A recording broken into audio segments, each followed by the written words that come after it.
Jika umat agama lain mengkritisi sola scriptura, itu biasa di luar. Tetapi jika mantan pendeta yang mengkritisi sola scriptura, itu baru luar biasa.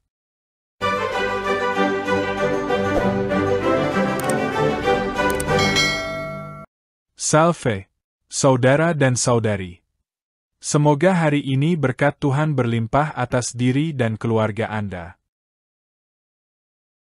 Para mantan pendeta denominasi Protestan ini mengkritisi cara penafsiran Alkitab, sola scriptura, dalam denominasi Protestan, dan karena itulah mereka berpindah ke Gereja Katolik. Mereka adalah tokoh-tokoh penting yang mencatatkan pengalaman pribadi mereka terkait perjalanan iman dan refleksi atas perbedaan teologis. Berikut ini, 10 mantan pendeta mengkritik sola scriptura. 1. Scott Hahn. Seorang mantan pendeta Presbyterian, Scott Hahn, menjadi apologet Katolik terkenal setelah beralih keyakinan. Ia mengkritik pendekatan sola scriptura atau hanya Alkitab sebagai otoritas tertinggi dalam Protestan, karena ia berpikir pendekatan ini menyebabkan fragmentasi teologi akibat interpretasi pribadi. Dalam bukunya Rome Sweet Home, Hahn menjelaskan bagaimana ia melihat perlunya otoritas magisterium, ajaran gereja, untuk menjaga interpretasi yang konsisten. Informasi mengenai Scott Hahn diambil dari buku-bukunya, seperti Rome Sweet Home dan The Lampest Super, di mana ia menjelaskan alasan peralihannya ke Katolik dan kritiknya terhadap sola scriptura. Wawancaranya juga sering tersedia di situs seperti EWTN dan The Coming Home Network. 2. Keith Nester. Mantan pendeta Protestan yang beralih ke Katolik, Keith Nester, menolak doktrin sola scriptura karena menurutnya konsep tersebut tidak diajarkan dalam Alkitab dan menyebabkan perpecahan di antara denominasi Kristen. Ia berpendapat bahwa tanpa otoritas gereja untuk menafsirkan kitab suci, setiap orang dapat memiliki pemahaman yang berbeda, yang mengarah pada kebingungan doktrinal.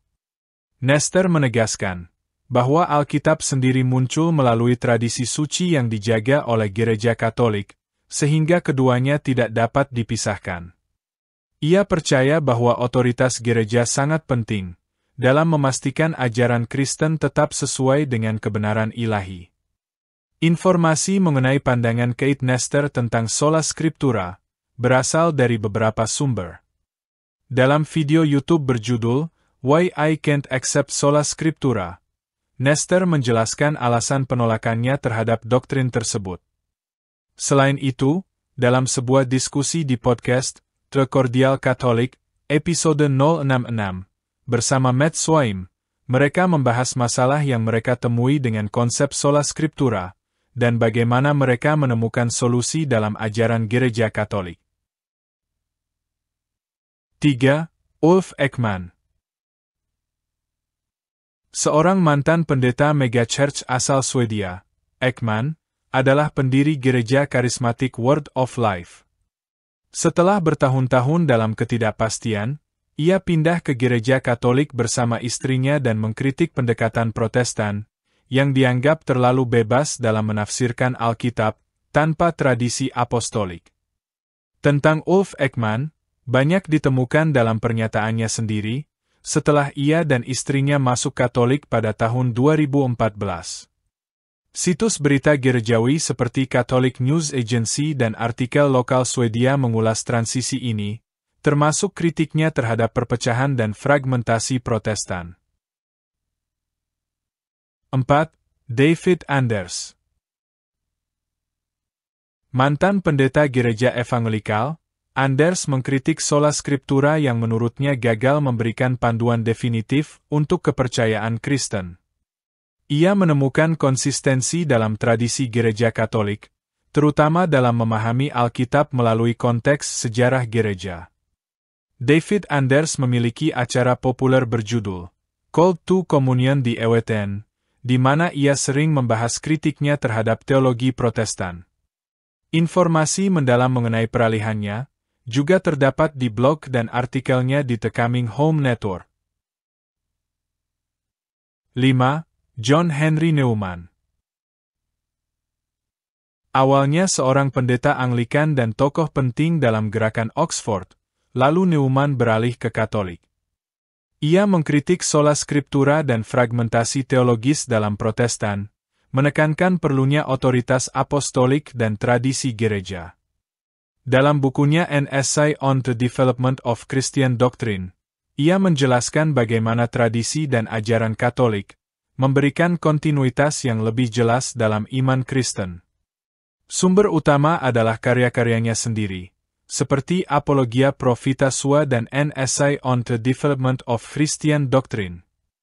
Newman menjelaskan alasan pindah dari Anglikanisme ke Katolik, serta kritiknya terhadap fragmentasi Protestan. 6. Gavin Ashenden. Mantan pendeta Anglikan dan kapelan Ratu Elizabeth II, Ashenden, keluar dari Anglikanisme dan kemudian masuk ke Gereja Katolik. Ia mengkritik pendekatan liberal dalam Anglikanisme dan kebebasan interpretasi Alkitab yang dianggap mengabaikan kebenaran teologis historis. Ia menilai bahwa Gereja Katolik memiliki integritas doktrinal yang lebih kuat. Kritik Gavin Ashenden terhadap kebebasan interpretasi dalam Protestan, terutama Anglikanisme, dapat ditemukan dalam wawancaranya di media, seperti Catholic Herald dan National Catholic Register setelah konversinya ke Katolik. 7. Marcus Grody. Seorang mantan pendeta Protestan Presbyterian, Grody menjadi Katolik dan mendirikan The Coming Home Network, sebuah organisasi yang membantu mantan Protestan berpindah ke Katolik. Ia sering berbicara tentang bagaimana sola scriptura menciptakan kebingungan dan perpecahan di antara denominasi Protestan.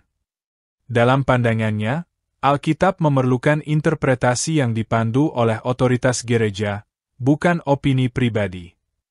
Sebagai pendiri The Coming Home Network, Grody sering menulis dan berbicara tentang kritiknya terhadap Protestanisme, terutama dalam acara TV-nya, The Journey Home, yang ditayangkan di EWTN. 8. Ken Hensley. Ken Hensley adalah mantan pendeta baptis yang akhirnya beralih ke Gereja Katolik, setelah melakukan studi mendalam tentang sejarah kekristenan. Dalam pencariannya, ia menyadari bahwa sola scriptura, keyakinan bahwa Alkitab adalah satu-satunya sumber otoritas iman, tidak diajarkan dalam Alkitab sendiri, dan bertentangan dengan praktik gereja mula-mula. Hensley sering menulis dan berbicara tentang bagaimana sola scriptura menyebabkan perpecahan di antara umat Kristen, karena tidak adanya otoritas tunggal dalam menafsirkan kitab suci. Ia menekankan pentingnya tradisi suci dan magisterium gereja dalam memahami firman Tuhan secara utuh. Dengan berbagai artikel, buku, dan seminar, Hensley mengajak umat Kristen untuk mempertimbangkan kembali keyakinan mereka, dan melihat bagaimana Gereja Katolik memberikan kepastian ajaran yang tidak berubah selama berabad-abad. Kritikan itu disiarkan dalam The Cordial Catholic Podcast dengan judul utama The Problem with Sola Scriptura. 9. Bruce Sullivan. Mantan pendeta Church of Christ, Sullivan berpindah ke Katolik dan mengkritik bahwa sola scriptura seringkali menciptakan ilusi otoritas pribadi atas Alkitab, dan justru menyebabkan kebingungan. Ia menilai bahwa tradisi apostolik dalam Katolik memberikan konteks yang lebih jelas untuk menafsirkan kitab suci. Sullivan membahas kritiknya terhadap sola scriptura dalam bukunya, Christ in His Fullness. Ia juga sering berbicara di acara The Coming Home Network. 10. Gary Matatix. Gary Matatix, mantan pendeta Presbyterian yang beralih ke Katolik, dengan tegas menolak doktrin sola scriptura karena menurutnya, prinsip ini tidak memiliki dasar yang kuat dalam kitab suci itu sendiri. Ia berargumen bahwa Alkitab tidak pernah menyatakan bahwa hanya kitab suci yang menjadi satu-satunya otoritas dalam iman Kristen, melainkan selalu mengakui peran tradisi suci dan otoritas gereja, sebagai pilar kebenaran sebagaimana dalam 1 Timotius 3 ayat 15. Ia juga menegaskan bahwa tanpa otoritas gereja untuk menafsirkan Alkitab secara sah, umat Kristen akan terpecah dalam berbagai tafsiran pribadi yang bertentangan, menciptakan kebingungan doktrinal yang justru bertentangan dengan maksud Kristus untuk membangun satu gereja yang bersatu. Gary Matatix telah berkontribusi dalam bidang apologetika Katolik, melalui berbagai karya tulis dan media lainnya. Salah satu esainya yang terkenal adalah A Useful Tool for Exposing Counterfeit Catholicism, di mana ia membahas pentingnya memahami iman Katolik yang sejati dan mengidentifikasi ajaran yang menyimpang.